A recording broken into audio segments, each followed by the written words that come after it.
এই সবেমাত্র কয়েকদিন আগেই স্টার জলসায় শুরু হয়েছে নতুন ধারাবাহিক বুলেট সরোজিনী।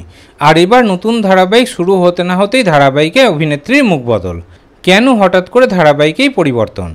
সন্ধ্যে 5:30 স্লটে সম্প্রচার হওয়া নতুন ধারাবাহিক বুলেট সরোজিনীতে আমরা প্রধান নায়ক নায়িকার ভূমিকাতে অভিনয় করতে দেখতে পাচ্ছি অর্ণব ব্যানার্জি, অভিষেক বীর শর্মা এবং দিয়া বসুকে। এই নতুন ধারাবাহিকে অন্যান্য গুরুত্বপূর্ণ চরিত্রে আরও অনেক জনপ্রিয় তারকারা অভিনয় করছেন। ধারাবাহিকের এক খলনায়িকা রাগিনীর ভূমিকাতে অভিনয় করছিলেন অভিনেত্রী শ্রীময়ী চট্টরাজ। এবার সেই চরিত্রেই মুখ বদল হয়ে গেল। অভিনেত্রী শ্রীময়ী চট্টরাজ হঠাৎ করেই ধারাবাহিকটি ছেড়ে দিলেন। কিন্তু হঠাৎ করে কেন এমন সিদ্ধান্ত নিলেন তিনি, সেই বিষয়ে অভিনেত্রী জানিয়ে দিয়েছেন। সম্প্রতি অভিনেত্রী সোশ্যাল মিডিয়াতে একটি পোস্ট করে জানিয়েছেন তার বয়স এখন মাত্র 27 বছর, আর এত কম বয়সে 4 ছেলের মায়ের চরিত্রে তাকে ঠিক মানাচ্ছে না। সেই কারণেই চ্যানেল এবং প্রোডাকশন হাউসকে জানিয়ে তিনি ধারাবাহিকটি ছেড়ে দিয়েছেন। চ্যানেল এবং প্রোডাকশন হাউস তাকে অনেক সহযোগিতাও করেছে।